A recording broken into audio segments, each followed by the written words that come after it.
So all I've been hearing about this NFL draft is blame, finger pointing, whining. You can't have a draft. We don't have a pro day. Oh, we found a solution.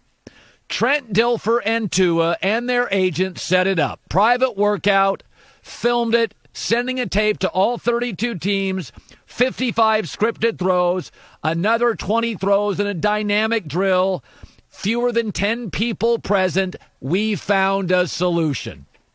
Colin, I couldn't be there. Stop.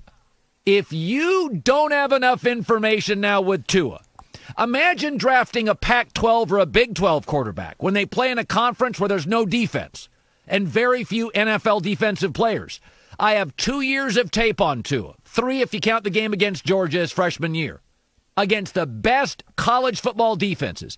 NFL people all over the Georgia defense, the Auburn defense, the Clemson defense in the ACC, the LSU defense, all sorts of NFL guys all over the SEC, and I saw him play for 2 years and carve him up. I saw him carve up LSU on one leg, 418 yards, 4 TDs. You draft a lot of these college quarterbacks. Carson Wentz, what conference was he in? Patrick Mahomes, how do I know if he's good? Baker Mayfield, it's a pillow fight in the Big 12. I can call Nick Saban. I've now got a video. I've got doctors medically clearing him. I've got 2 years of SEC tape. I've got NFL combine interviews. And you're still blaming? You're a crappy GM. Name somebody in America during this crisis who is getting everything they want. I've read stories about nurses and doctors during the virus without masks, having to improvise and create masks and outfits.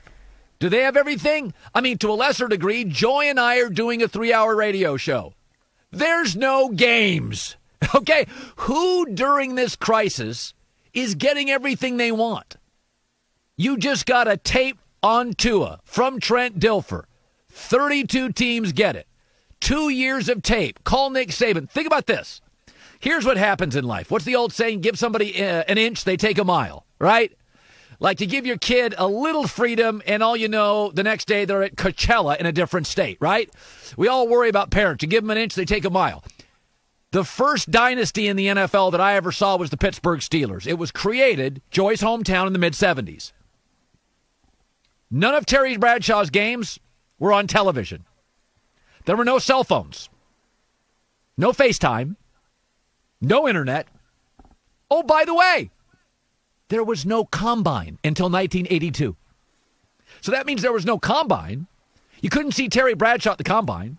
You couldn't see his games. You couldn't call him, right? He was out fishing, and they drafted him. And you're complaining now because you got 2 years of film on Tua. Nick Saban's coached in the NFL. The SEC's full of NFL guys, and now I got a tape and you're not there and you're complaining. I would like to remind you, blamers, I like solution people. Let me tell you about pro days. Johnny Manziel, 2014 pro day. Quote, his stock shot through the roof. Some moved him up to number 2. A flawless workout. He made every throw. Sam Bradford's 2010 pro day. Said Gil Brandt, it's the best I've ever seen since Troy Aikman. Jamarcus Russell. Mike Mayock, who knows his football, said, it's the best I've ever seen from any quarterback in league history. You know what a bad pro day, Joy? Teddy Bridgewater, who just made millions of dollars. Teddy Bridgewater was terrible at his pro day. So none of us are getting everything we want.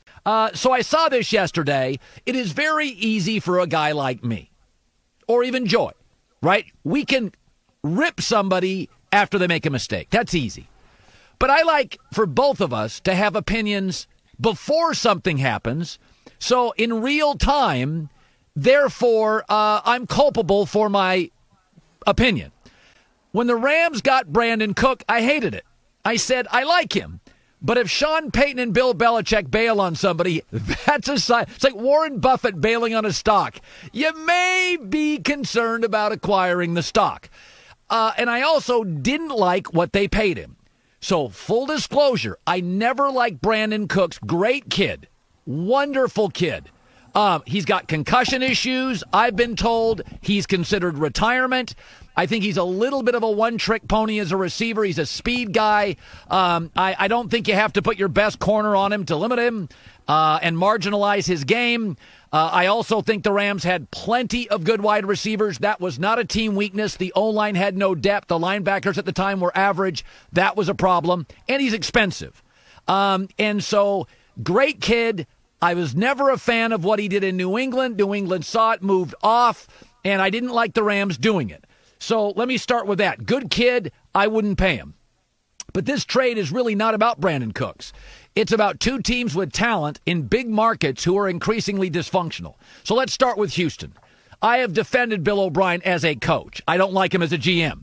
And even the DeAndre Hopkins move, he just didn't want to renegotiate the contract. I think he should have gotten a couple 2 second-round picks, not fourth-round picks, but I understood moving him. So I've tried to be defend Bill O'Brien more than most. But let me ask you, they have Will Fuller, can't stay healthy. Randall Cobb, Green Bay got rid of him because he was always hurt. Kenny Stills I like, but he missed 3 games last year. And Brandin Cook, concussion issues. Are you guys just in the business of finding wide receivers who are not healthy?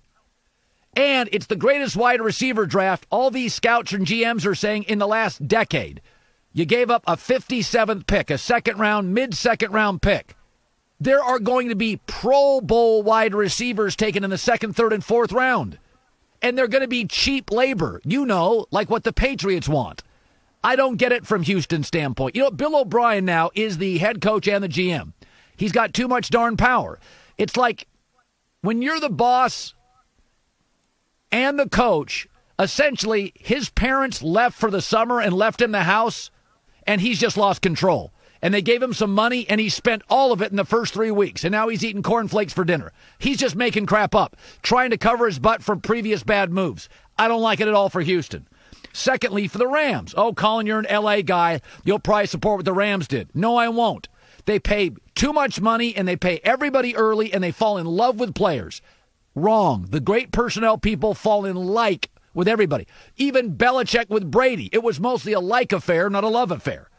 And, the Rams, if Bill O'Brien is the kid whose parents left him the house for the summer and he's gone out of control, the Rams are the guy that loves cars and keeps buying cars and has a collection of cars and wants to show everybody his cars. And he doesn't need all the cars. Here's my sports car. Here's my SUV. Here's my Hummer. Here's my Kia. And guess what? The minute you drive them off the lot, they're all worth 30% less. They just collect stars. And in the end, think about this.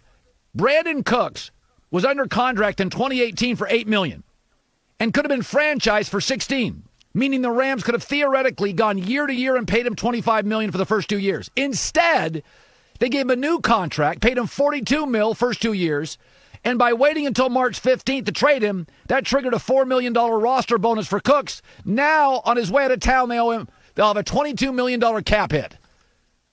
I mean, again, if you fall in love with cars and keep buying them, they lose 30% when they get off the lot. The Rams and the Texans are doing something I hate in life. They're confusing activity for efficiency.